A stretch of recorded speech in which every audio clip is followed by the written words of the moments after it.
கர்த்தருடைய நாமம் மகிமைப்படுவதாக. ஆண்டவராகிய இயேசு கிறிஸ்துவினுடைய இனிய நாமத்தினாலே அன்பின் வாழ்த்துக்கள்.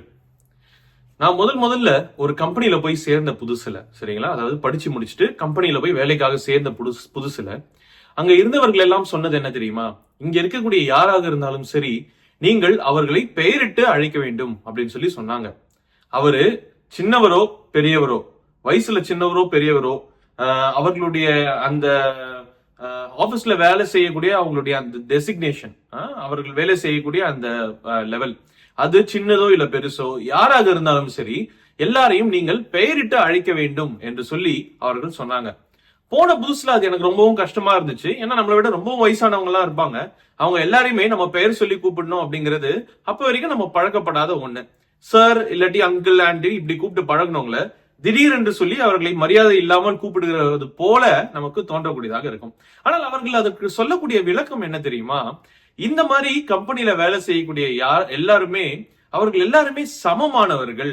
அவர்களுடைய அந்த லெவலை வைத்து, அவர்கள் வேலை செய்யக்கூடிய அந்த பொசிஷனை வைத்து அவர்களை நாம எப்பொழுதுமே நாம் நடத்த மாட்டோம். அவர்கள் யாவருமே சமமானவர்கள். யாராக இருந்தாலும் இங்கே ஒரே விதமான ட்ரீட்மெண்ட் தான் கிடைக்கும் அப்படின்னு சொல்லி சொல்லக்கூடியவர்களாக இருக்கிறார்கள். இந்த உலகத்தினுடைய மனுஷர்கள் எல்லாருமே இத்தகைய சிந்தனையுடையவர்களாக இருக்கிறார்கள். என்ன? எல்லாரும் சமமாக நடத்தப்பட வேண்டும் என்று சொல்லி சிந்தனையுடையவர்களாக இருக்கிறார்கள். ஆனால் நம்முடைய அனுதின வாழ்க்கையிலே இதை நாம் கடைபிடிக்கிறோமா என்று சொல்லி கேட்கும் பொழுது அது ஒரு மிகப்பெரிய கேள்விக்குறியாகவே இருக்கிறது. ஒருவேளை நம்ம ரொம்பவும் எளிதாக சொல்லிவிடலாம், நான் எல்லாரையுமே ஒரே போலதான் பார்க்கிறேன் அப்படின்னு சொல்லி. ஆனாலும் ஏதோ ஒரு இடத்திலே, வாழ்க்கையிலே ஏதோ ஒரு சந்தர்ப்பத்திலே நாம் யாரையாவது ஒருவரை மேன்மையாகவும் யாரையாவது ஒருவரை மிகவும் கீழேயும் நாம் பார்க்கக்கூடியவர்களாக மாறி போய் விடுகிறோம். சரியா? அப்ப ஆண்டவராகிய இயேசு கிறிஸ்து வேதாகமத்திலிருந்து நமக்கு என்ன சொல்ல வருகிறார்? ஒருவேளை நாம அப்படிப்பட்ட ஒரு நிலைமையில மிகவும் தாழ்வாக நடத்தப்படுகிறோம் என்று சொன்னால் நமக்கு அது எப்படி, அந்த உணர்வு நமக்கு எப்படிப்பட்டதாக இருக்கும்? இதையும் நம்ம யோசித்து பார்க்க வேண்டியது இருக்கு இல்லையா? அப்ப கர்த்தர் வேதாகமத்திலிருந்து என்ன சொல்லுகிறார் இதை குறித்து என்கிற 3 காரியங்களை நான் உங்கள் முன்பாக வைக்க விரும்புகிறேன். 3வது காரியம் மிகவும் முக்கியமானது. நான் அதை கடைசியாக சொல்ல வேண்டும் என்று சொல்லி நான் விருப்பப்படுகிறேன். முதலாவதாக, நாம் எல்லாரையும் சமமாக நடத்த வேண்டும். ஏன் என்று சொன்னால், முதல் குறிப்பு, யாவரையும் கர்த்தர் உருவாக்கினார். நாம் வேதத்திலே வாசிக்கும் பொழுது, ஆதியாகமத்தினுடைய புத்தகத்திலே நாம் வாசிக்கும் பொழுது 1வது அதிகாரத்தினுடைய 27வது வசனத்திலே, நாம் யாவருமே தேவனுடைய சாயலாக அவருடைய ரூபத்தின்படியே நாம் உருவாக்கப்பட்டிருக்கிறோம் என்று சொல்லி கர்த்தர் சொல்லி இருக்கிறார். அப்ப உருவாக்கப்பட்ட மனிதன் முழுவதுமாக யாவருமே அவர்கள் தேவனுடைய சாயலாக இருக்கிறார்கள். அவர்களுக்குள்ளே எந்த ஒரு ஏற்ற தாழ்வோடு கூடவோ, அல்லது இவர்கள் பெரியவர்கள் இவர்கள் சிறியவர்கள், இவர்கள் மேன்மையானவர்கள் இவர்கள் தாழ்மையுடையவர்கள் என்று சொல்லி கர்த்தர் உருவாக்கவில்லை என்பதை நாம் முதலாவதாக நினைவில் கொள்ள வேண்டியது அவசியமாக இருக்கிறது. அப்போ கர்த்தருடைய பார்வையிலே மனிதன் யாவருமே சமமாக இருக்கிறான். மனிதன் ஆணோ பெண்ணோ எல்லாரையும் சமமாக நடத்தக்கூடியவராக நம்முடைய கர்த்தர் இருக்கிறார் என்பதை இந்த வசனம் நமக்கு நிரூபிக்கக்கூடியதாக இருக்கிறது. ஆனால் நாம் அப்படிப்பட்டவர்களாக இருக்கிறோமா? மோசே ஒரு எத்தியோப்பிய பெண்ணை திருமணம் செய்து கொண்டார். அவர் எத்தியோப்பிய பெண்ணை திருமணம் செய்ததினாலே அவருடைய சகோதரி மிரியாவும் அவருடைய சகோதரன் ஆரோனும் மோசையை கடிந்து கொள்ளக்கூடியவர்களாக இருந்தார்கள். ஆனால் கர்த்தர் அவர்கள் இருவரையும் அழைத்து அவர்கள் மீது கோபமுடையவராக காணப்பட்டார் என்று சொல்லி நாம் வேதத்திலே வாசிக்கிறோம். கர்த்தர் மோசையை கடிந்து கொள்ளவில்லை. அவர் மோசையையும் அவனுடைய மனைவியையும் சரிசமமாக பார்த்தாரே தவிர, இவள் வேறு ஒரு நாட்டை சேர்ந்தவள், இவள் ஏன் எப்படி என்னுடைய தாசனோடு கூட அவள் சம்பந்தம் கலக்கலாம் என்று சொல்லிலாம் கர்த்தர் பார்க்கல. ஏனென்று சொன்னால் கர்த்தருடைய நோக்கம் வேறு. அதையும் நாம் ஞாபகம் வைத்துக் கொள்ள வேண்டும். சரியா? அப்போ இவர்களை பார்த்து ஏற்ற தாழ்வாக நடத்தின இந்த மிரியாமையும் ஆரோனையும் கர்த்தர் கடிந்து கொள்ளக்கூடியவர்களாக இருந்தார். அப்போ கர்த்தர் மனிதனை ஒதுக்கக்கூடியவர் அல்ல. அவர்களுடைய தராதரத்தை பார்த்து, அவர்களுடைய அந்த ஸ்டேட்டஸ் அந்தஸ்தை பார்த்து கர்த்தர் அங்கே மனிதனை ஒதுக்கக்கூடியவர் அல்ல என்பதை நாம் முதலாவதாக புரிந்து கொள்ள வேண்டும். சரியா?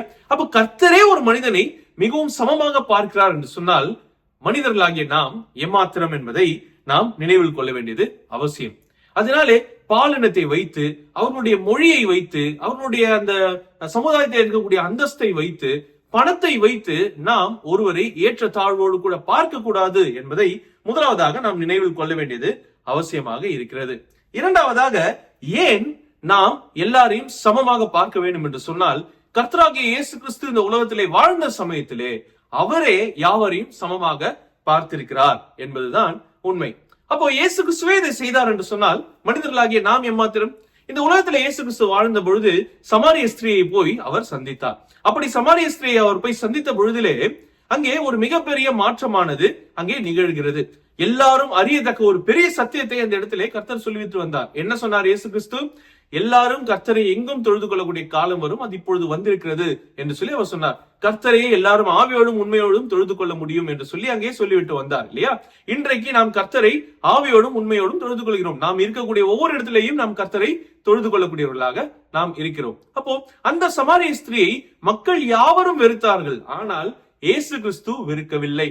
அவர்களோடு கூட போய் அவர் பேசினார். யூதர்கள் சமாரியர்களோட சம்பந்தம் கலக்க மாட்டார்கள். ஆனால் கர்த்தராகிய இயேசு கிறிஸ்து அதை செய்து காண்பித்தார். அவர்களோடு கூட பேசினார். அவர்களோடு கூட ஒரு நல்ல சம்பாஷணையை அவர் ஏற்படுத்தி கொண்டார். மற்ற மனிதர்கள் அவளை பார்த்த வண்ணமாக கர்த்தராகிய இயேசு கிறிஸ்து பார்க்கவில்லை. அதனாலதான் என்னமோ அந்த ஊர்ல இருந்த மற்றவர்களை காட்டிலும் இந்த மனுஷி, இந்த சமாரிய ஸ்திரீ இயேசு கிறிஸ்துவை மேசியா என்று சொல்லி முதலாவதாக அவர்கள் ஏற்றுக்கொண்டார்கள். மற்றவர்களுக்கு இவர்கள் போய் சொல்லக்கூடிய நிலைமை இயேசு கிறிஸ்து அந்த நிலையத்திலே ஏற்படுத்தினார். அப்போ இயேசு கிறிஸ்துவே ஒரு மனிதனை அவர் சமமாக பார்ப்பார் என்று சொன்னால், வேறு ஏற்றுத்தாழ்வோடு கூட பார்க்க மாட்டார் என்று சொன்னால், மனிதர்களாகிய நாம் எம்மாத்திரம் என்பதை நாம் மறந்துவிடக் கூடாது. 2 வெள்ளிக்காசை போட்ட அந்த பெண்மணியை கூட இயேசு கிறிஸ்து மிகவும் அதிகமாக தான் நடத்தினார். அப்போ குணத்தாலையும் சரி பணத்தாலையும் சரி இயேசு கிறிஸ்து யாரையும் வேறுபடுத்தவில்லை. நாமும் வேறுபடுத்தக் கூடாது என்பதை நாம் மறந்துவிட வேண்டாம். மூன்றாவதாக, நாம் இப்படி ஒருவரை சமமாக பார்க்காததினாலே என்ன நடக்கிறது என்று சொன்னால், கர்த்தராகிய இயேசு கிறிஸ்துவனுடைய சுவிசேஷம் பரவுவதற்கு அது மிகப்பெரிய தடையாக இருக்கிறது என்பதை நாம் மறந்துவிட வேண்டாம். சரியா? நாம் ஒவ்வொரு முறையும் இயேசு கிறிஸ்துவனுடைய சுவிசேஷத்தை சொல்லும் பொழுது கர்த்தர் அன்புள்ளவர், அவர் உங்கள் யாவரையும் நேசிக்கிறார் என்று சொல்லி நாம் சொல்லுகிறோம். அப்படி கர்த்தர் யாவரையும் நேசிக்கிறார் என்கிற அந்த அன்பை நம் மூலமாக வெளிப்படுத்தும்படியாக கர்த்தர் வாஞ்சிக்கிறார் இல்லையா? நாம் அந்த அன்பை, கர்த்தர் நம் மீது பாராட்டின அந்த அன்பை மற்றவர்களுக்கு வெளிப்படுத்தும் பொழுதுதான் சுவிசேஷம் அது முழுமையடையக்கூடியதாக இருக்கிறது. அப்படிப்பட்ட நாம் அங்கே இயேசு கிறிஸ்துவினுடைய அன்பை நான் வெளிக்காட்டுகிறேன் என்று சொல்லிவிட்டு அதற்கு பிறகு வந்து ஏற்ற தாழ்வை காண்பிக்கக்கூடியவனாக நான் இருப்பேன் என்று சொன்னால் நம்முடைய நிலைமையை கொஞ்சம் யோசித்து பார்ப்போம். கர்த்தர் அவருடைய பார்வையிலே நம்மை எப்படி பார்ப்பார்?